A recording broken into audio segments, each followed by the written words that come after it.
नमस्कार, आप सभी का स्वागत है। मैं हूं राहुल और आप देख रहे हैं दूरदर्शन किसान। हम लेकर हाजिर हैं अपना कार्यक्रम हेलो किसान, जो कि एक लाइव फ़ोन इन कार्यक्रम है और इसमें हम तमाम विषयों पर चर्चा करते हैं जो कि किसानों से जुड़े हुए हैं, जो कि खेती से जुड़े हुए हैं और उससे जुड़ी हुई जो आपकी समस्याएं हैं उनका त्वरित समाधान करने का हम यहाँ पर प्रयास करते हैं। हमारे साथ दो गेस्ट भी जुड़ते हैं, उनसे भी हम आपका परिचय कराते हैं। फिलहाल हम जान लेते हैं कि आज किस विषय पर हम चर्चा करने जा रहे हैं और उससे जुड़े हुए आपके जो प्रश्न हैं उन्हें भी आप तैयार रखें। आप उन्हें सीधे हमारे साथ जो है साझा कर सकते हैं और उनका उत्तर हम यथासंभव स्टूडियो से आपको देने का प्रयास करेंगे। आइए नजर डालते हैं आज के विषय पर।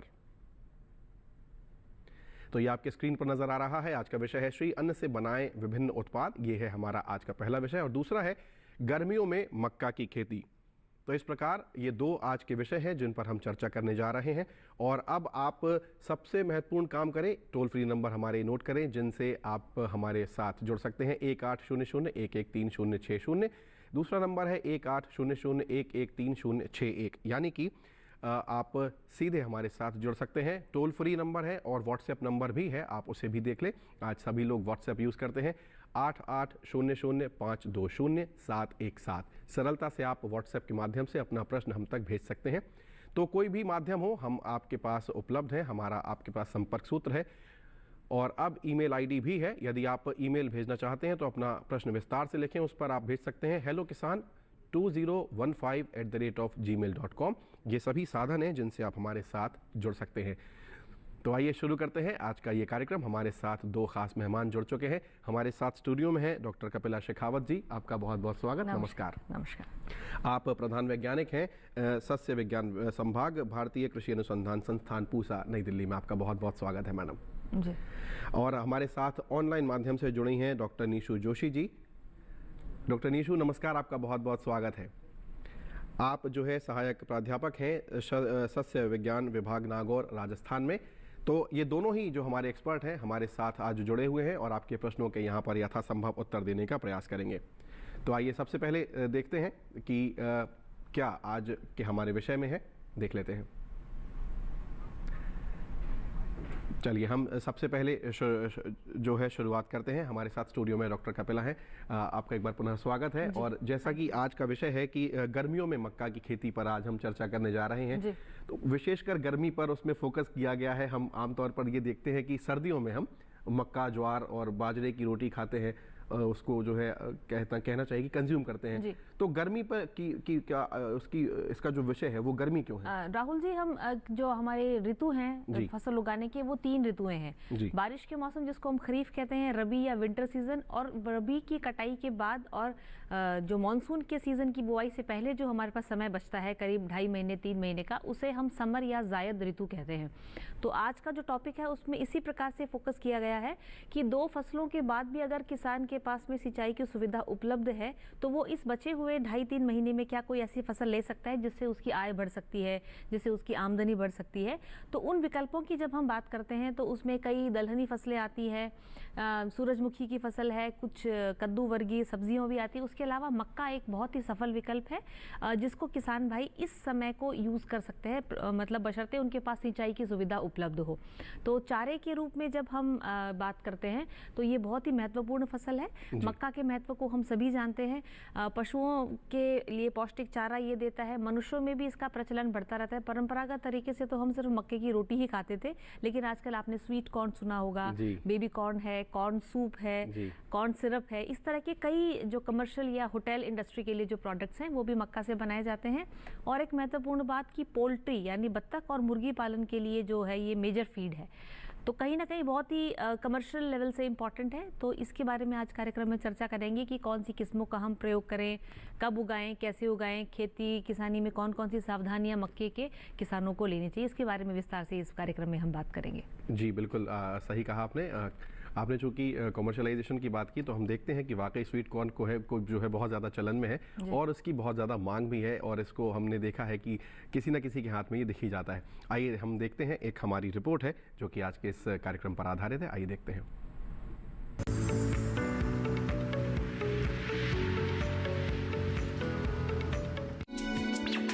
भारत मिलेट्स यानी मोटे अनाज का गढ़ है। मोटे अनाज को ही श्री अन्न भी कहा जाता है।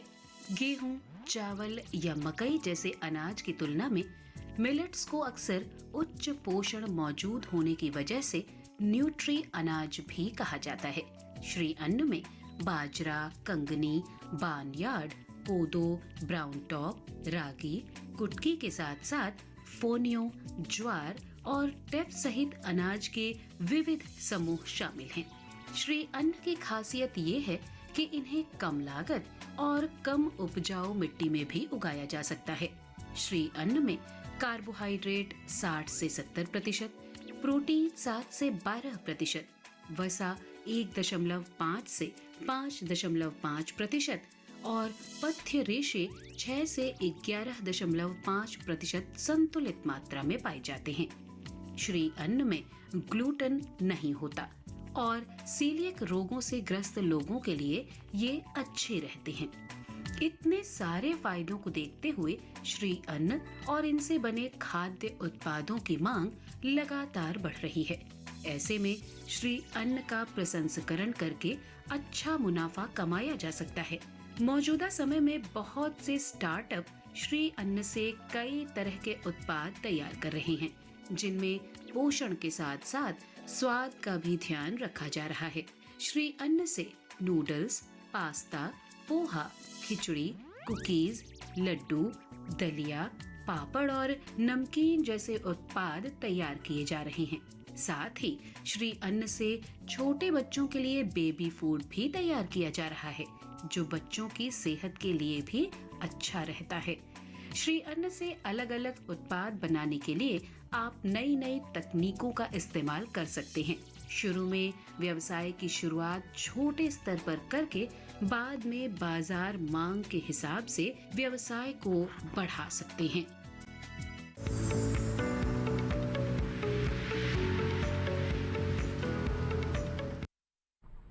तो ये देखिए आपने श्री अन्न पर हमारी एक रिपोर्ट। हमारे साथ डॉक्टर नीशू जुड़ी हुई हैं।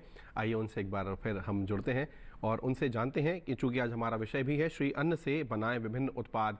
तो नीशू जी, आपने ये रिपोर्ट देखी और हम देखते हैं ODOP के माध्यम से भी, जिसमें वन प्रोडक्ट वन डिस्ट्रिक्ट जो है, हम उसमें देखते हैं वन डिस्ट्रिक्ट वन प्रोडक्ट में भी कुछ ऐसे खाद्य सामग्री है जो किसी ज़िले को दिए गए हैं, जो कि श्री अन्न से ही बनाए जा रहे हैं। तो ये विषय कितना महत्वपूर्ण है किसानों की दृष्टि से? जी, ये विषय बहुत ही महत्वपूर्ण है। पिछले वर्ष हमने जैसे 2023 को अंतर्राष्ट्रीय जो है कदन्न फसल, जो मोटे अनाज को हम बोलते हैं, अंतर्राष्ट्रीय हमने वर्ष के रूप में मना चुके हैं। इसके लिए सरकार ने बहुत सारी योजनाएं भी जो है जारी की है, जिससे एक ये जो है वन डिस्ट्रिक्ट यानी एक जिला एक उत्पाद, उसी के अंदर आता है आपका।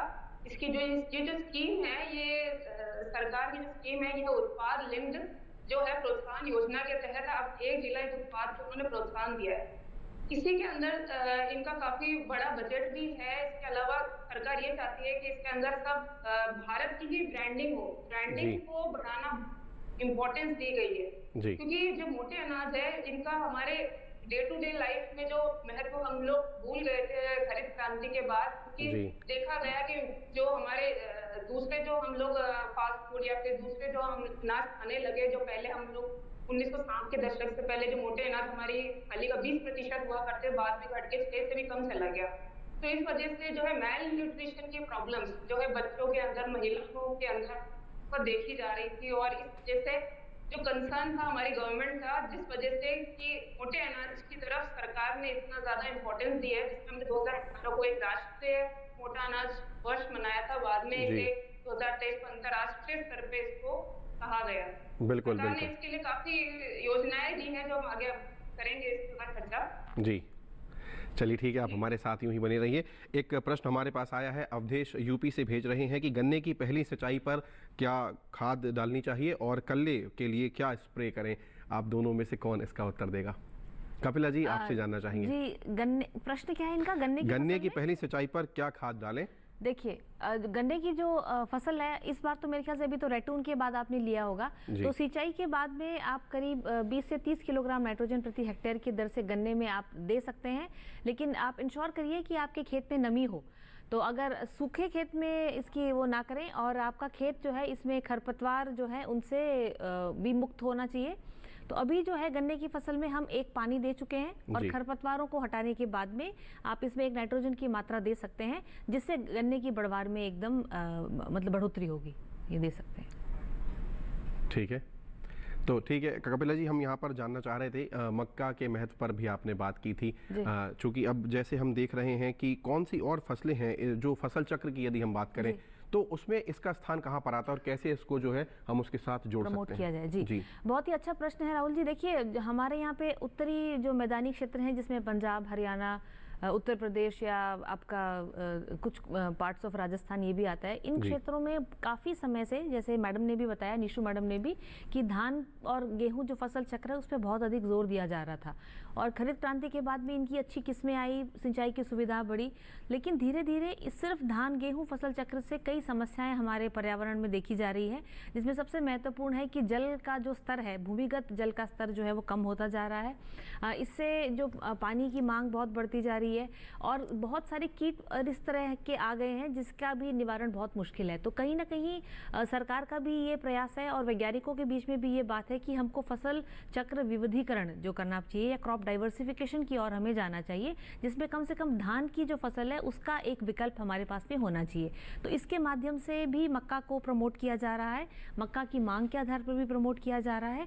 और विविधीकरण के साथ साथ अगर आप सघरीकरण की बात करें, यानी कि 2 की जगह अगर आप 3 फसलें लेना चाहें और सिंचाई की सुविधा है क्योंकि कैनाल इरिगेशन है, तो उस माध्यम या उस दृष्टि से भी देखा जाए तो ये जो बीच का आपका 2.5-3 महीने का जो समय है, उसमें आप जब भी कोई फसल लेना चाहें तो उसमें आप मक्का ले सकते हैं। तो यानी कि धान गेहूं फसल चक्र के साथ भी, हालांकि ये तीसरी फसल भी एक सीरियल या जो अनाजी फसल है, लेकिन अगर मान लीजिए आपकी 2 फसलों के बाद में इस सीजन को अगर आप यूज़ करना चाहें तो मक्का एक बहुत अच्छा विकल्प है।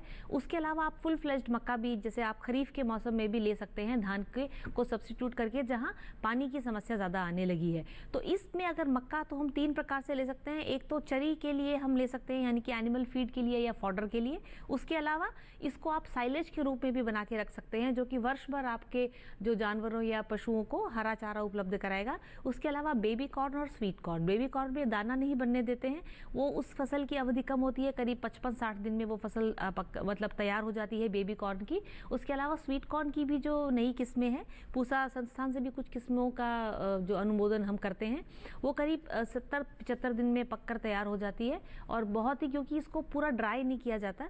तो स्वीट कॉर्न, बेबी कॉर्न, चारा या साइलेज, इन 4 माध्यमों से हमको जो मक्का की फसल है वो हम समर या जायद के मौसम में प्रमोट कर सकते हैं। जी चलिए, बहुत धन्यवाद इस सवाल के लिए।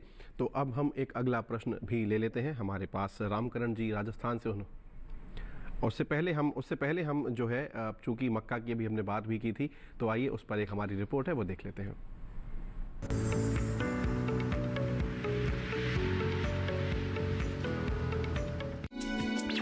गर्मियों में मक्का की खेती करना चाहते हैं तो उसके लिए अच्छे किस्मों का चयन करें।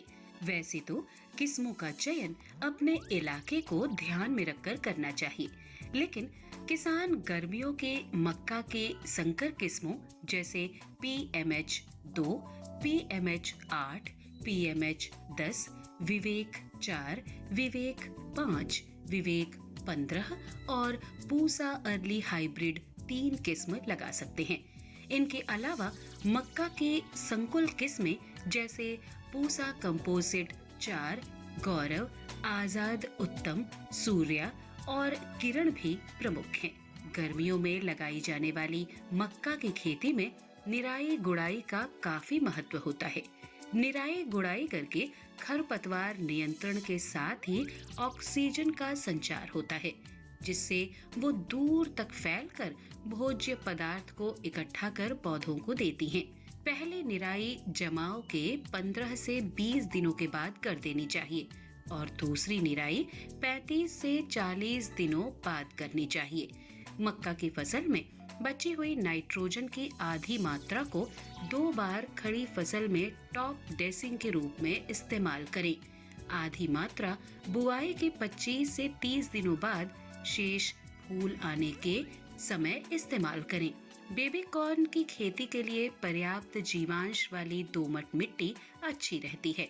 पलेवा करने के बाद मिट्टी पलटने वाले हल से 10 से 12 सेंटीमीटर गहरी एक जुताई और उसके बाद कल्टीवेटर या देसी हल से 2 से 3 जुताइयां करके पाटा लगाकर खेत की तैयारी कर लेनी चाहिए।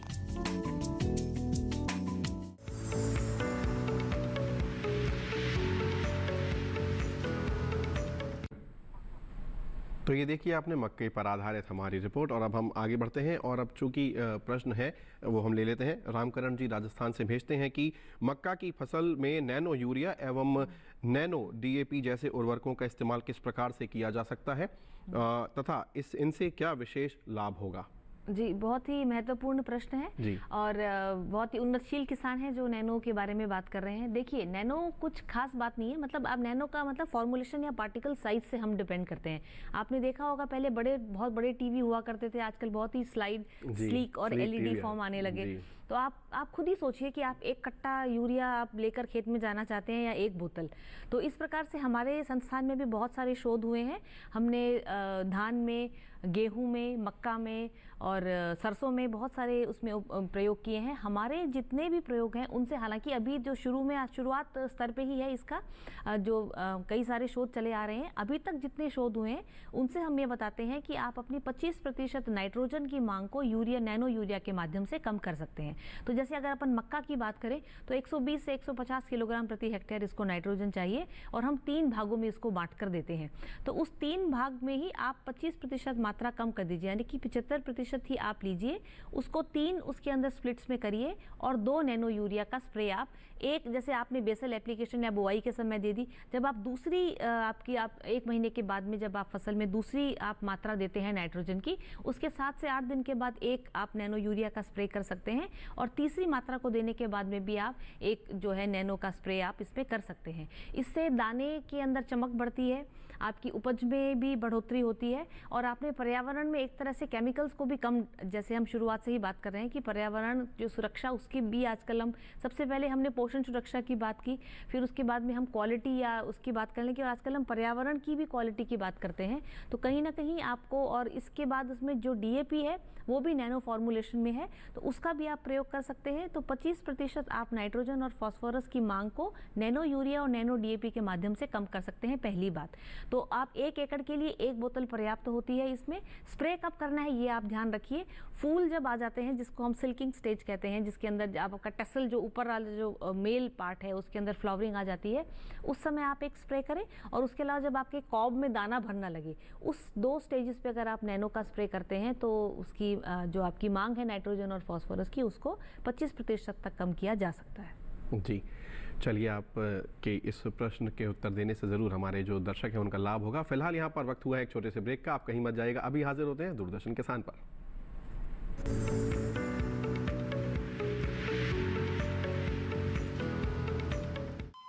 अरे सुन तो।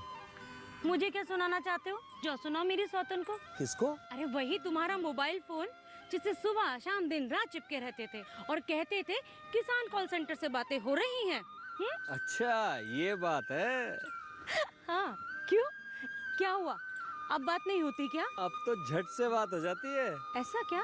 हाँ, अब तो ज्यादा लाइनें और खास तकनीक के कारण खेती के माहिरों से तुरंत बात हो जाती है। और अगर कभी लाइन व्यस्त हो तो अपनी समस्या फोन पर रिकॉर्ड करा दो, वहाँ से फोन आ जाता है और समस्या की हल का मैसेज भी आ जाता है। ये देखो, आ गया।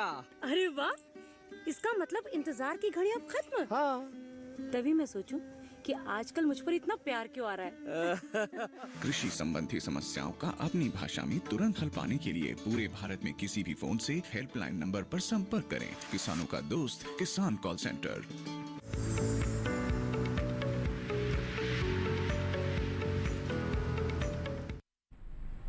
ब्रेक के बाद हेलो किसान में आप सभी का एक बार पुनः स्वागत है। आप सभी के प्रश्न और जिज्ञासा जो है वो हम तक पहुंच रही है और अगला सवाल भी हमारे पास राजस्थान से ही आया है।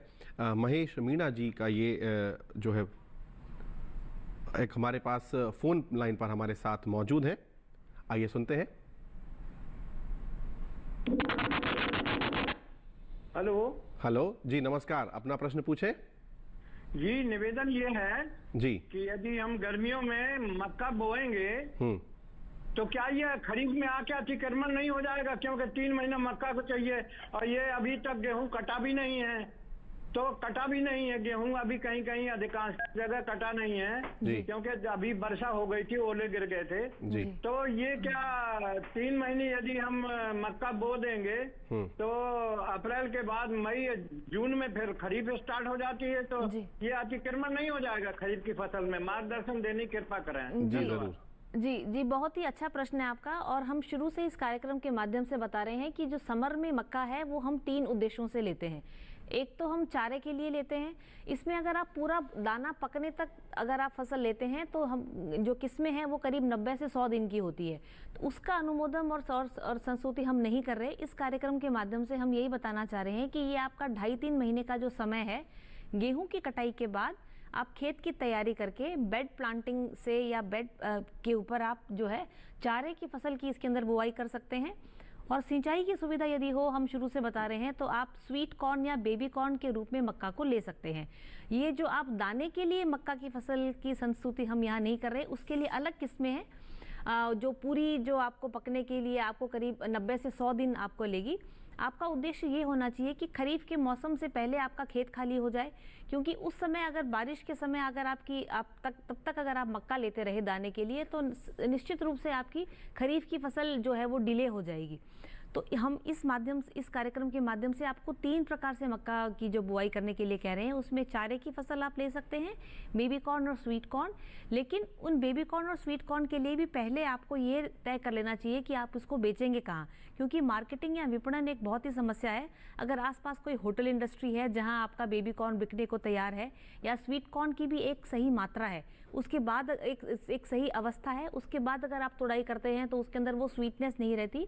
दूसरा, किस्मों के बारे में हम अभी तक बात नहीं कर पाए, तो जो स्वीट कॉर्न है उसकी जो किस्में हैं, जैसे पूसा से निकले पूसा सुपर स्वीट हाइब्रिड 1 और 2, दोनों बहुत ही अच्छी किस्में हैं, इसका आप चुनाव कर सकते हैं। इस तरह से बेबी कॉर्न के लिए ABSH1 है और HM4 है, BL42 है, और उसके अलावा पूसा हाइब्रिड 2 और 3 किस्में भी हैं। तो कहने का मतलब है, इस अवस्था में आपका खेत खाली है, सिंचाई की सुविधा है, बेबी कॉर्न, स्वीट कॉर्न या चारे की फसल के रूप में आप मक्का ले सकते हैं। अगर आपको दाने के रूप में मक्का लेना है तो आपको जो आपका समय है खरीफ का या मानसून का जो सीज़न है, रेनी सीज़न, उसका आपको इंतज़ार करना होगा।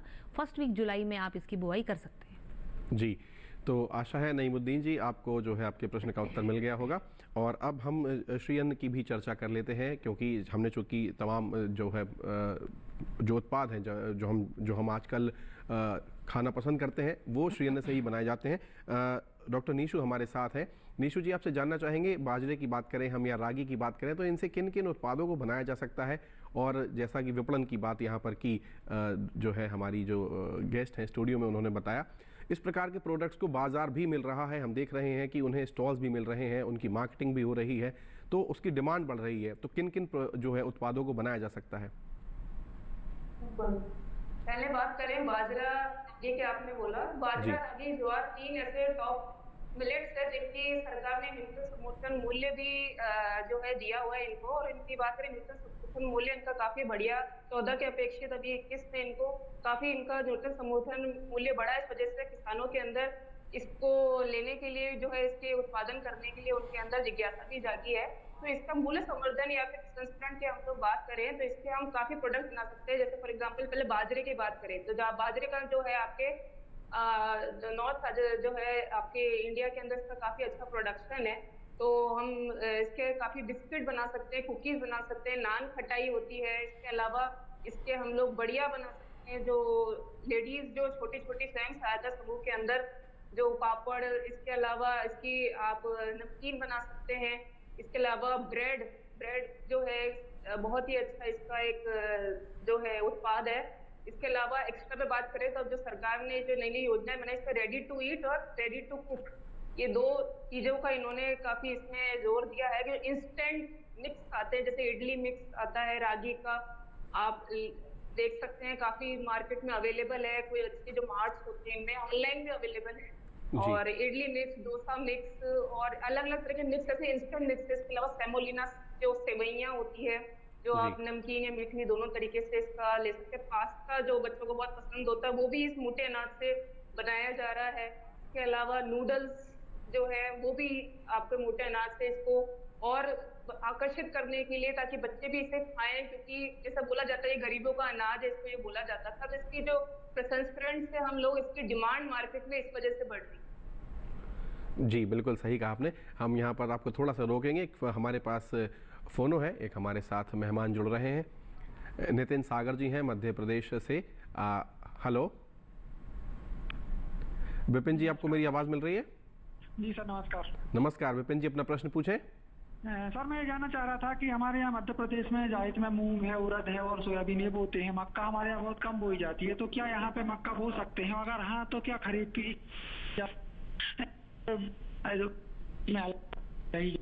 Thank you.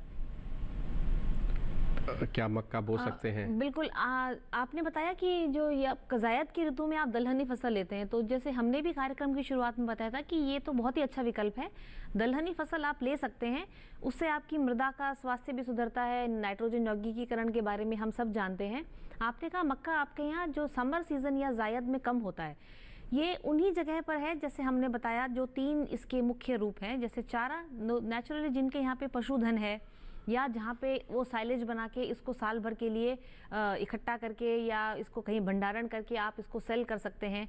करीब 600 से 750 रुपए प्रति क्विंटल के हिसाब से भी जिसका हरा चारा या जो साइलेज है वो बिकता है, और इसकी इकोनॉमिक्स देखी गई है 1 लाख से भी ऊपर जो इसमें किसान जो हैं वो कमा रहे हैं।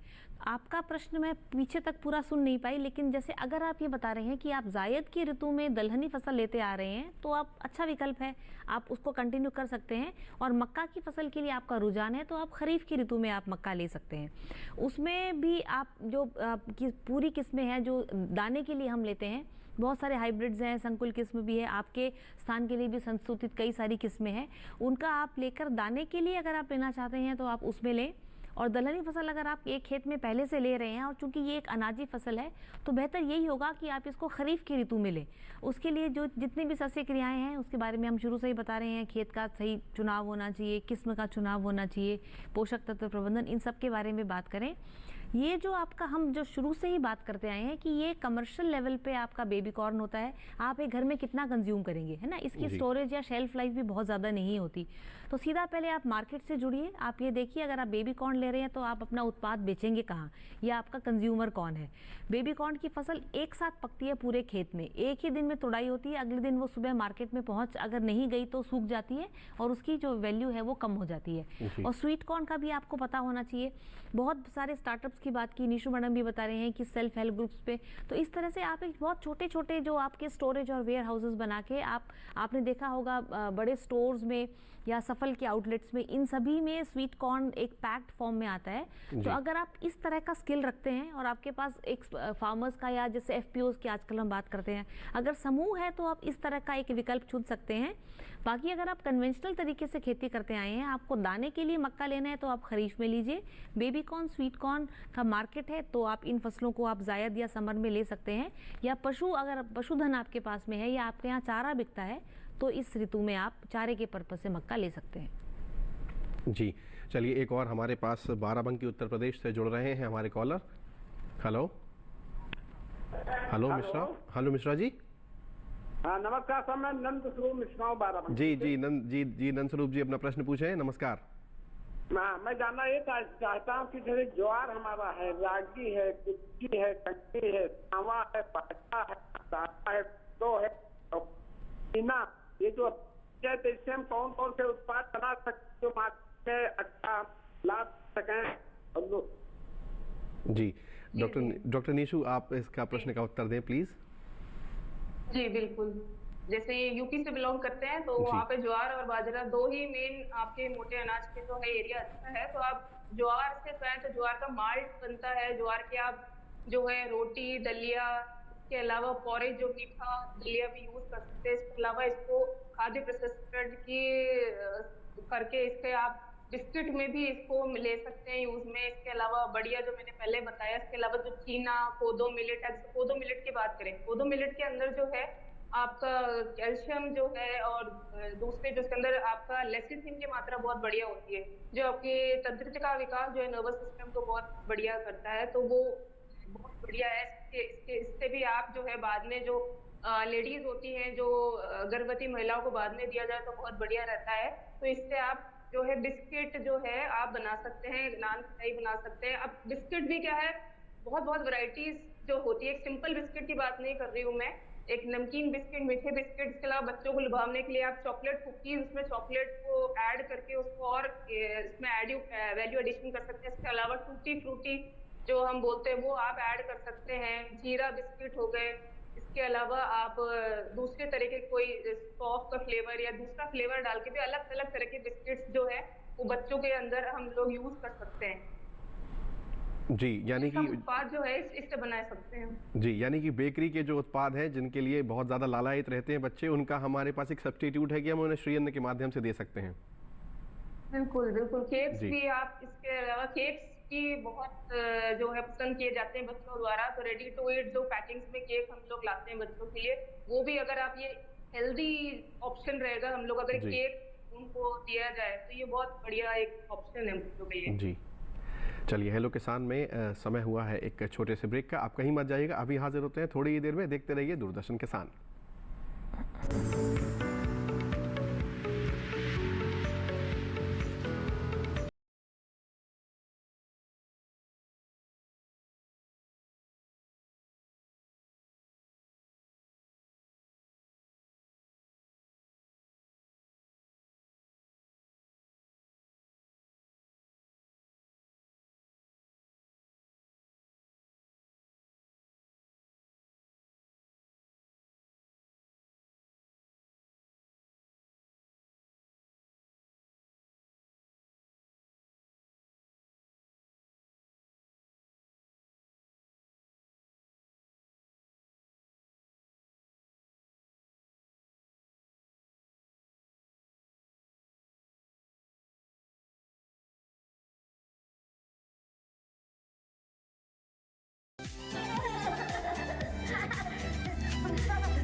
आपके अपने फोन इन कार्यक्रम स्वस्थ किसान में हर शनिवार शाम 6 से 7 बजे सिर्फ डीडी किसान पर।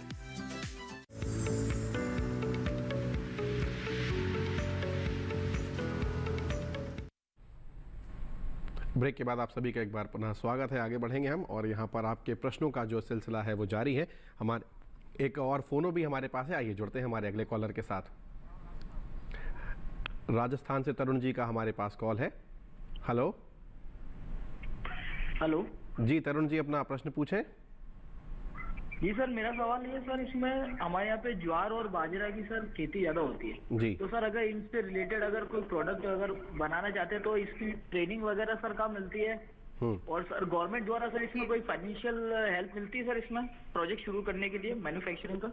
ठीक है डॉक्टर निशु, ये बहुत ही महत्वपूर्ण प्रश्न होगा, मुझे ऐसा लगता है। आपसे उत्तर जानना चाहेंगे? बिल्कुल बिल्कुल बिल्कुल, सरकार आप अगर इसमें कोई भी उत्पाद की अगर इकाई आप लगाना चाहते हो तो प्रशिक्षण लेना बहुत ही जरूरी होता है जी। तो ज्वार बाजरा जो मैंने पहले बताया, राजस्थान के अंदर बहुत इनका बड़ा क्षेत्रफल है। तो ज्वार बाजरा के लिए आप पहले आपको जो आपके निकटवर्ती कोई भी जो आपका कृषि विज्ञान केंद्र है वहाँ पे इस तरह की ट्रेनिंग होती रहती है। इसके अलावा जो आपके ग्राम उद्योग जो कि मिनिस्ट्री ऑफ जो आपके जो लघु सूक्ष्म और मध्यम जो उद्योग मंत्रालय के अंतर्गत आता है, वहाँ भी इस तरह के आप वहाँ संपर्क कर सकते हैं। वहाँ इस तरह के जो है प्रशिक्षण आप वहाँ पे प्राप्त कर सकते हैं। वहाँ इस तरह के प्रशिक्षण कराए जाते हैं।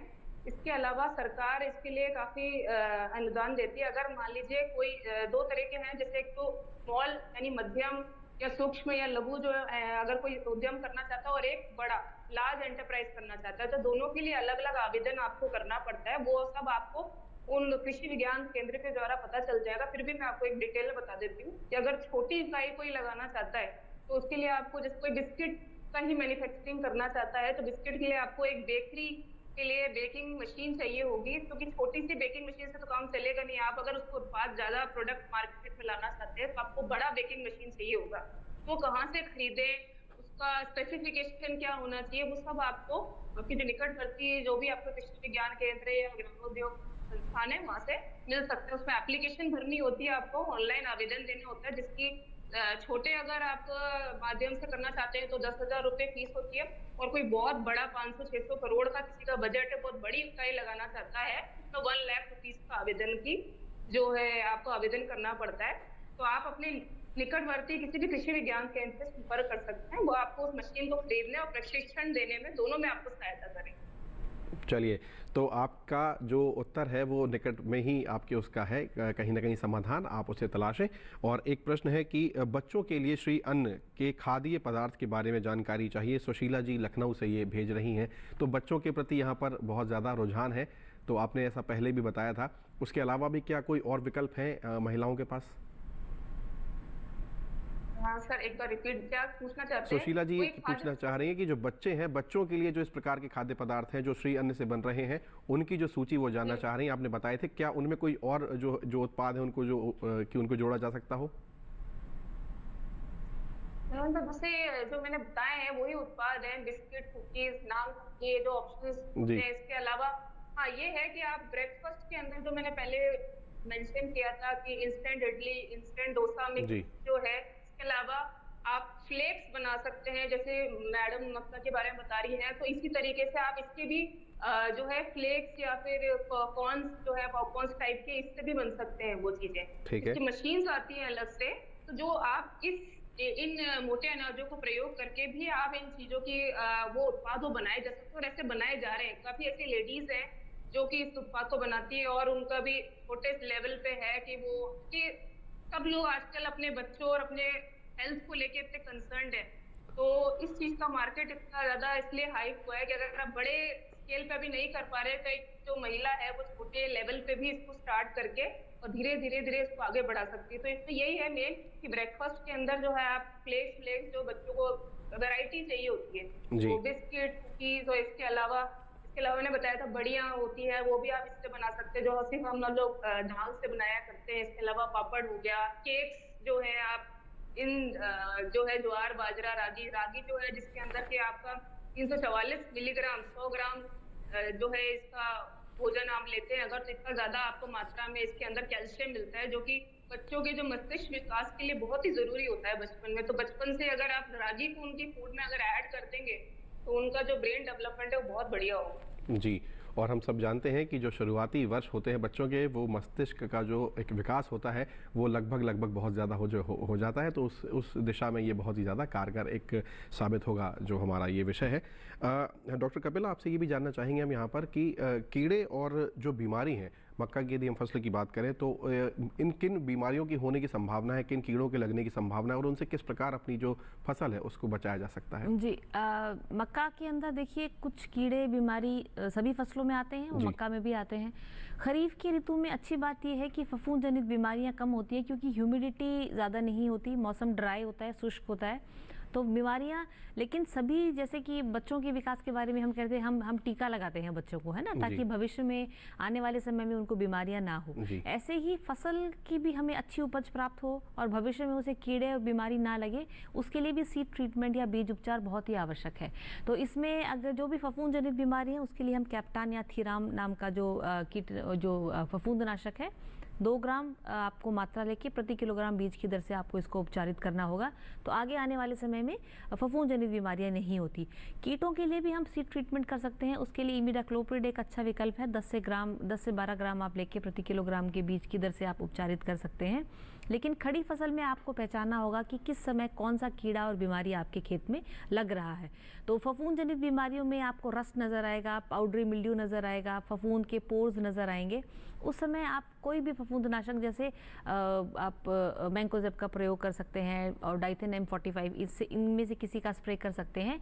कीटों में जो एक मुख्य समस्या पिछले 2-3 सालों में देखी गई है, मक्का में फॉल आर्मी वर्म का जो बहुत ही प्रकोप देखा गया है, उसके लिए भी आपको एक सीड ट्रीटमेंट करना होता है। उसका आपको 6 मिलीलीटर मात्रा को प्रति किलोग्राम बीज की दर से उपचारित करते हैं। उसके अलावा खड़ी फसल में जब आप देखते हैं तो आपके पास 2-3 विकल्प हैं, जिसमें आप इमामेक्टिन आप यूज़ कर सकते हैं, क्लोरेंट्रेनिलिप्रोल एक बहुत ही अच्छा विकल्प है। इन दोनों की करीब आपको 0.5% का घोल बना के या 0.5 ml प्रति लीटर की दर से अगर आप स्प्रे करते हैं, और देखिए स्प्रे ऐसे करेंगे, मक्का का पौधा आपने देखा होगा जो कीट है वो अंदर की तरफ वॉल्स जिसको हम बोलते हैं पत्तियों के बीच में छुपा होता है। दिन में ये फसल को नुकसान नहीं पहुंचाता, अंदर छुपा रहता है, और रात को आकर ये नुकसान पहुंचाता है। तो आपको जब तक आपकी दवाई का स्प्रे पूरे वॉल के अंदर नहीं होगा, जब तक इस कीट का जो है आपको छुटकारा नहीं मिलेगा। तो आपको टारगेटेड स्प्रे करना होगा, और एक कट नोजल अगर आप यूज़ करते हैं तो उससे स्प्रे करते हैं तो आपको इस प्रकार के कीड़ों से ज़रूर आपको छुट्टी मिलेगी। जी, हमारे साथ एक और कॉलर जुड़ रहे हैं, कोरबा छत्तीसगढ़ से हैं। आइए उनका प्रश्न सुनते हैं। हेलो। हाँ हेलो जी नमस्कार, आपको मेरी आवाज़ मिल रही है? सुनील जी। हाँ मिल रही है। अपना प्रश्न पूछिए। हाँ मैं ये बोल रहा था कि जैसे हम स्वीट कॉर्न वगैरह खेती करना चाहते हैं तो उसको दूरी लगाना है और कब लगाना है? मक्का कब लगाना है और आपका जो खेत है उसकी दूरी कितनी रहेगी? ठीक है। सुनील जी, मक्का का जैसे हम बता रहे हैं कि आपको ये तय करना होगा कि आप अभी समर में या ग्रीष्मकालीन ऋतु में आप मक्का लगाना चाहते हैं या खरीफ की फसल में। इन दोनों के लिए ही कुछ अलग अलग किस्मों का संशोधन हम करते हैं। फिर हम शुरू से बात कर रहे हैं कि आपका मक्का उगाने का उद्देश्य क्या है। तो अगर आप पूरी मक्का की फसल लेते हैं तो अगर हम उसमें हमारी 3 तरह की जो किस्में होती हैं, जिसमें एक तो बोलते हैं हम हाइब्रिड या संकर, आपने सुना होगा। उसके अलावा संकुल किस्में होती है, और तीसरा चारे के लिए आप कौन सी जो है मक्का उगाना चाहते हैं। इन तीनों में ही बीज दर अलग अलग है। हाइब्रिड्स के लिए 20 से 25 किलोग्राम, हाइब्रिड या संकर के लिए, संकुल या कॉम्पोजिट किस्मों के लिए 25 से 30 किलोग्राम, और 30 से 40 किलोग्राम हम फॉडर के लिए या जो जहां आपका चारे का उद्देश्य है मक्के का, उसमें लेते हैं। जहां तक आपने पंक्ति से पंक्ति और पौधे से पौधे की दूरी बताई, तो संकर किस्मों में 60 सेंटीमीटर पंक्ति से पंक्ति की दूरी और पौधे से पौधे की दूरी आपको 30 सेंटीमीटर बना के रखनी होगी, क्योंकि आजकल बहुत ही विगरस और हाई ग्रोथ वाली वेराइटीज़ हैं। अच्छी किस्म अगर आप चुनाव करते हैं संकर किस्में खास तौर पे, उनके लिए ये संस्तुतित है। अगर आप नॉर्मल कंपोजिट किस्म ले रहे हैं तो 45 से 60 सेंटीमीटर पंक्ति से पंक्ति की दूरी और 20 से 25 सेंटीमीटर भी पौधे से पौधे की दूरी आप रख सकते हैं। बीज दर की जब हम बात कर रहे थे, तो अगर आप इस बीज दर के से लगाएंगे तो आपको विरलीकरण या थिनिंग की आवश्यकता नहीं होती। लेकिन कई बार अगर इस तरह से प्लांट टू प्लांट की जो स्पेसिंग मेंटेन करने के लिए आपको जब निकल आता है और करीब 12 से 15 दिन के भीतर आपको एक विरलीकरण या थिनिंग करनी होगी ताकि आप इसकी मेंटेन कर सकें। बीच में हम आपने अपनी रिपोर्ट के माध्यम से भी राहुल जी बताया कि बीच में हमको निराई गुड़ाई करनी होगी खरपतवारों की मुक्ति के लिए, भूमि में वातन बढ़ाने के लिए। उस सब के लिए आवश्यक है कि पंक्ति से पंक्ति की दूरी बना के रखें, विरलीकरण करें। पौधे को जो जितना भी सूर्य का प्रकाश और आपका हवा, वातन और सनलाइट, न्यूट्रिएंट्स, ये सब अच्छी तरह से मिल सके, इसलिए आपको इस दूरी का जो मेंटेन है आपको करनी होगी। चलिए, एक बहुत ही महत्वपूर्ण और एक प्रश्न है डॉक्टर जोशी आपके लिए कि जैसे हम बेकरी उत्पादों की बात कर रहे हैं या श्री अन्न से बनाए हुए उत्पादों की बात कर रहे हैं और हम सप्लाई चेन की भी बात कर रहे हैं, तो इन उत्पादों की जैसे हम आज बाज़ार में देखते हैं कि तमाम चीज़ें जो है पैकिंग में उपलब्ध हैं और उनके ऊपर उनकी पैकिंग डेट और उनकी बेस्ट बिफोर जो यूजेज होती है उसकी जो है एक जानकारी होती है। तो जो हमारे श्री अन्न के उत्पाद हैं, इनकी क्या मियाद होती है और कब इनको जो है कितना समय में इनको कंज्यूम कर लेना चाहिए, इस प्रकार की जो जानकारी है वो और आप हमारे दर्शकों को बताएं। जी, ये बहुत ही इम्पोर्टेंट जो है जानकारी पूछी इन्होंने। क्योंकि बात करें मोटे अनाज की, तो मोटे अनाज के अंदर जो बात करें 2 तरह के जो है प्रसंस्करण होते हैं, एक तो प्राइमरी और एक सेकेंडरी। प्राइमरी के अंदर तो जस्ट आटा जो है उसका जो दाने से उसको आटे में उसको बनाना, बाद में जो सेकेंडरी होता है उसके अंदर जो मेन हम लोग आज बात कर रहे हैं जिसके बारे में, जो बिस्किट बनाना, ब्रेड बनाना, केक बनाना।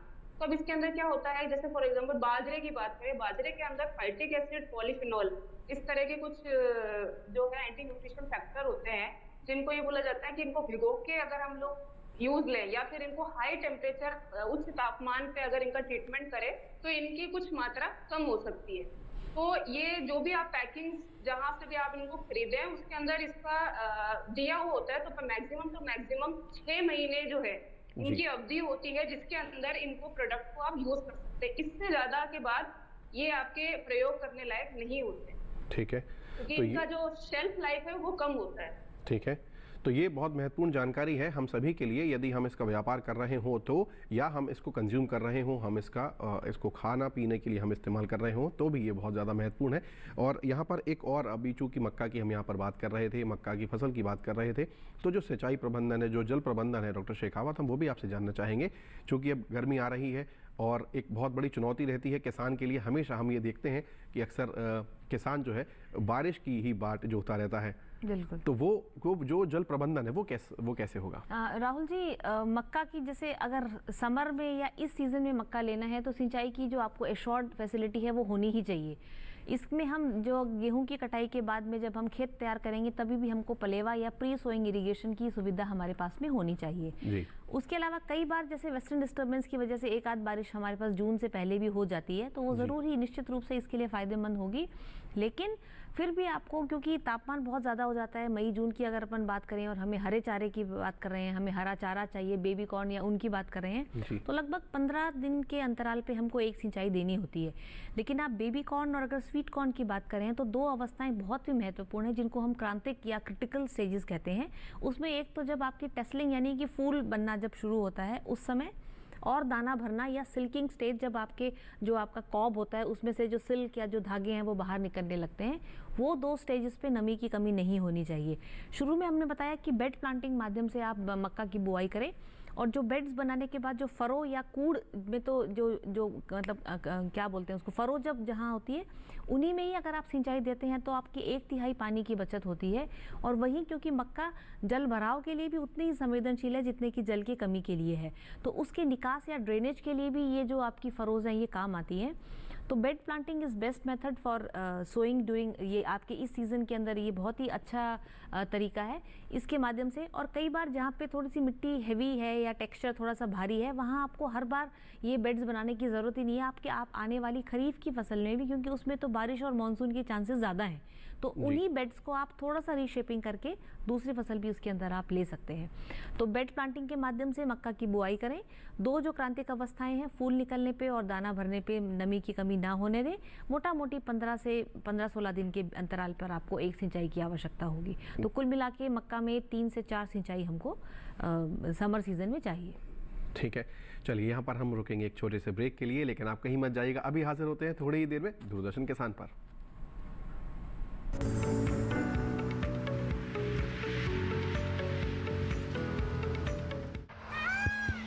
सुनिए सुनिए सुनिए, आपके गांव में फिर सजेगा प्रश्न मंच। आपके गांव में फिर सजेगा प्रश्न मंच।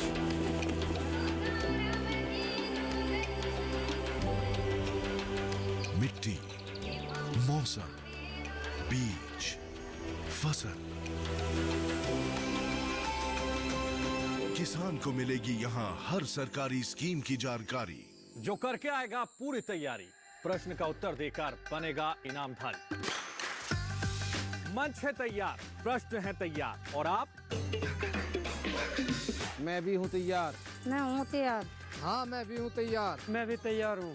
किसान प्रश्न मंच में आपका स्वागत। किसान प्रश्न मंच सीजन 2 हर रविवार रात 8:30 बजे डीडी किसान पर।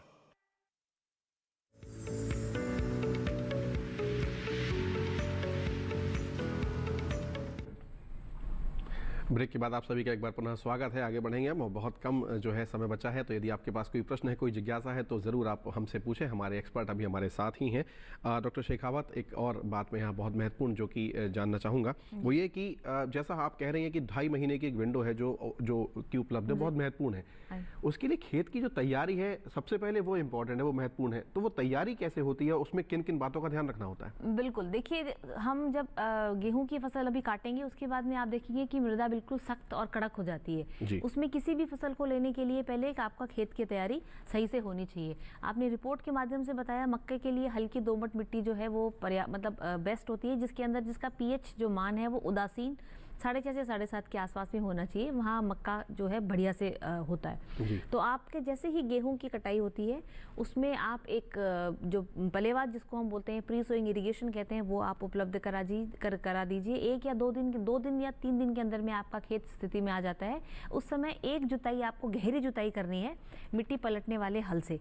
उसके बाद आप एक कल्टीवेटर या हैरो से आप उसमें एक ऑपरेशन कर सकते हैं और उसके साथ साथ में पाटा लगा दें ताकि आपकी नमी का जो है वो लॉस ना हो।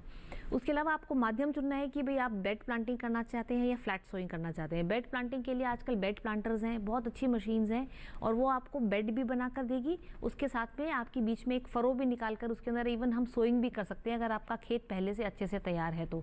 और फ्लैट उसके लिए आप एक नॉर्मल सीड ड्रिल का उपयोग कर सकते हैं जिसमें पंक्ति से पंक्ति की दूरी, और उसके बारे में हम बात कर चुके हैं। लेकिन यहाँ और सबसे महत्वपूर्ण बात यह है जो आपको बुआई के समय ध्यान रखनी है, वो है पोषक तत्व प्रबंधन। हम सब जानते हैं कि फसलों की बढ़वार के लिए करीब 16 पोषक तत्वों की आवश्यकता हमको होती है, बल्कि आजकल तो हम 17 बोलते हैं उसको निकल को इंक्लूड करने के बाद में। लेकिन ज़्यादातर किसानों का फोकस नाइट्रोजन, फास्फोरस और पोटेशियम, फास्फोरस और पोटेशियम से भी कम हम सिर्फ यूरिया पर ही फोकस करते हैं। तो इसीलिए कहीं ना कहीं मृदा की जांच करवाना बहुत आवश्यक है। हम सॉइल हेल्थ कार्ड को जानते हैं, सॉइल हेल्थ कार्ड की स्कीम से हम सभी, आप सब लोगों ने बनवाया भी होगा। तो वो कुछ अंतराल के बाद में आप अपनी स्वास्थ्य जो मृदा का कार्ड है वो आप बनाते रहिए और उसके आधार पर ही आप NPK या और सभी जो खास तौर पर हम सूक्ष्म पोषक तत्वों की बात कर रहे हैं तो इसके अंदर जिंक है, आयरन है। मैडम भी अपने कार्यक्रम या अपनी बातचीत के माध्यम से माल न्यूट्रिशन के बारे में बात कर रही हैं। तो कहीं ना कहीं इन सभी पोषक तत्वों को हमको मृदा में उनका स्तर जानने के बाद में उनका हमको उपचार करना होगा। वो आप खड़ी फसल में भी लक्षण पहचान के उपचार कर सकते हैं। बाकी अगर आप बुआई के समय दें और मृदा की जांच के आधार पर पोषक तत्वों का प्रबंधन करें तो वो सबसे श्रेष्ठ होता है। जी, चलिए हमारे साथ डॉक्टर जोशी भी जुड़ी हुई हैं, हम उनसे भी जान लेते हैं कि चूँकि हमने श्री अन्न की बात की, तमाम उत्पादों की बात की, बेकरी के तमाम उत्पादों की बात की जिनमें अपार संभावनाएं छिपी हुई हैं, ODOP के माध्यम से भी इन सब चीज़ों को प्रमोट किया जा रहा है। तो जो किसान इसका व्यापार कर रहे हैं या जो लोग इसको सिर्फ खरीद कर और फिर इसका फर्दर यानी कि आगे इसका कुछ व्यापार करना चाह रहे हैं, उन्हें आप क्या संदेश देना चाहेंगी, किन बातों का वो विशेष ध्यान रखें और जो उनका ये जो व्यापार है और जो एक अच्छा भोजन देने का एक प्रण है वो उनको साकार हो सके उनका?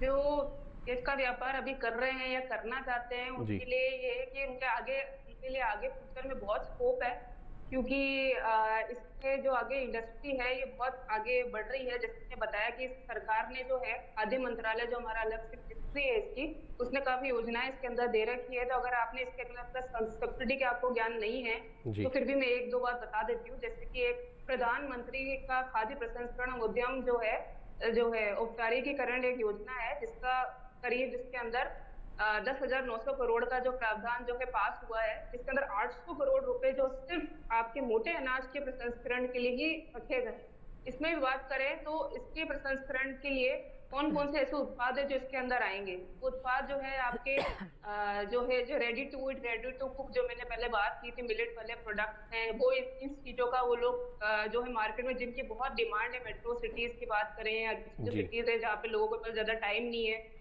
और नाश्ते के लिए आप इतना ज्यादा सब कुछ कर नहीं सकते हैं, तो आपके पास इंस्टेंट आपके पास सब कुछ नूडल्स जो है आप इससे बना सकते हैं, जो पैकेजिंग में आप इजीली वो लोग खा सके। इसके अलावा जो मेराइन से कोई नॉन वेजिटेरियंस के लिए जो ऑर्गेनिक मीट है उसके लिए भी इसके अंदर इन्होंने इसके अंदर सम्मिलित किया है।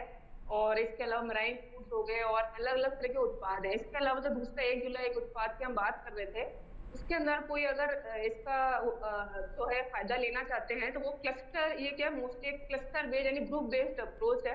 इसके अंदर फार्मर जो है जिनके आसपास जैसे खेत होते हैं, जो छोटे सीमांत जो क्षेत्र के फार्मर है, जिनके जो एरिया जो हमारे अगर बात करें इंडिया के अंदर हमारे 86% जो फार्मर है जो सीमांत और लघु जो श्रेणी में आते हैं, जिनके 1 हेक्टेयर से कम जिनके पास अपनी क्षेत्र भूमि अपने नाम की होती है, तो वो ऐसे क्लस्टर बना के वो लोग जो अगर ज्वार और बाजरे की खेती कर रहे हैं तो वो ग्रुप में एक एप्लीकेशन इसमें कर सकते हैं कि जो भी उनको उत्पाद है उससे कोई वो इकाई अगर खोलना चाहते हैं तो इसमें क्या होगा कि वो लोगों को एक पे इतना ज्यादा भार नहीं पड़ेगा, क्योंकि शुरुआत में जब आप इसकी इकाई लगाना चाहते हैं तो आप जहाँ से भी लोन लेते हैं उसमें 10% जो है एक बार आपको खुद ही लगाना होता है और बाकी बचा हुआ ऋण आप सब्सिडी की बेस पे वहां से बैंक से उठा सकते हैं, जो भी सरकार की योजना आप ले रहे हैं। तो इसीलिए सरकार का यह है कि हर जिले में एक उत्पाद, क्योंकि हर जिले के अंदर स्पेसिफिक होता है कि कहीं ज्वार का प्रोडक्शन बहुत अच्छा है, कहीं बाजरे का अच्छा है, कहीं रागी का अच्छा है, तो उसके कौन से उत्पाद वहाँ पे अच्छे बन सकते हैं, वो लोग उसमें उसको एक्सपर्ट बनाना चाहते हैं। इस वजह से 1 जुलाई एक उत्पाद जो है ये स्कीम लाई गई है। इसके अलावा मैंने पहले भी बात की थी कि सरकार का ये है कि इसकी जो है भारत की ब्रांडिंग हो ताकि बाहर भी इसका निर्यात हो सके। जी बिल्कुल बिल्कुल डॉक्टर जोशी, मैं आपको यहाँ समय की थोड़ी सीमाएं हैं, आपने बिल्कुल सही कहा। और जैसा आपकी बातों से मैं समझ पा रहा हूँ कि ये श्री अन्न के माध्यम से हम ये कह रहे हैं कि सेहत भी और स्वाद भी और इसके साथ साथ व्यापार भी। तो आपका बहुत बहुत धन्यवाद, आपने अपना अनुभव साझा किया, तमाम जानकारियाँ दी, आपका बहुत बहुत धन्यवाद, बहुत आभार हमारे साथ जुड़ने के लिए। धन्यवाद। डॉक्टर शेखावत, आपका भी हम बहुत बहुत धन्यवाद करेंगे, आप यहाँ तक आई, आपने अपना समय दिया। फिर भी 30 सेकंड है, यदि आप कुछ कहना चाहें, सावधानियां कुछ बरतनी है लोगों को। सही किस्म का चुनाव करें, सही स्रोत से बीज का आप चुनाव करें, मृदा की जांच के आधार पर पोषक तत्व प्रबंधन करें और समयानुसार सस्ती क्रियाएं जितनी भी हैं खेत में वो अपनाएं, अच्छी उपज लेंगे जरूर। ठीक, बहुत बहुत धन्यवाद डॉक्टर शेखावत, आपका बहुत बहुत धन्यवाद हमारे साथ जुड़ने के लिए। तो ये आज हमने चर्चा की हेलो किसान में अपने इन दो महत्वपूर्ण पहलुओं पर।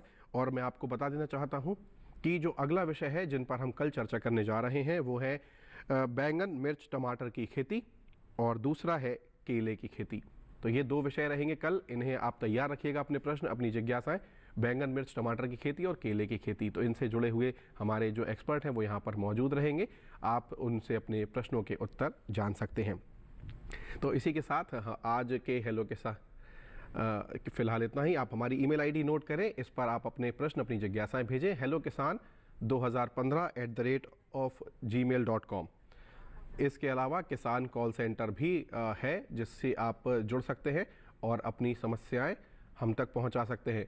1800-113060 डीडी किसान का ये कॉल सेंटर है, सोमवार से शनिवार तक। और इसके बाद आपके स्क्रीन पर एक QR कोड भी नज़र आएगा, इसे आप सरलता से स्कैन करें और हमारा ये जो कार्यक्रम है जो इस समय स्क्रीन पर दिख रहा है, आप हेलो किसान का ये कार्यक्रम इसे स्कैन करें और डीडी किसान के YouTube चैनल पर भी देख सकते हैं। तो बस फिलहाल आज के हेलो किसान में इतना ही, कल फिर होगी मुलाकात, तब तक देखते रहिए डीडी किसान, जुड़े रहिए तमाम कार्यक्रमों के साथ। मुझे और मेरी पूरी टीम को दीजिए इजाज़त, नमस्कार।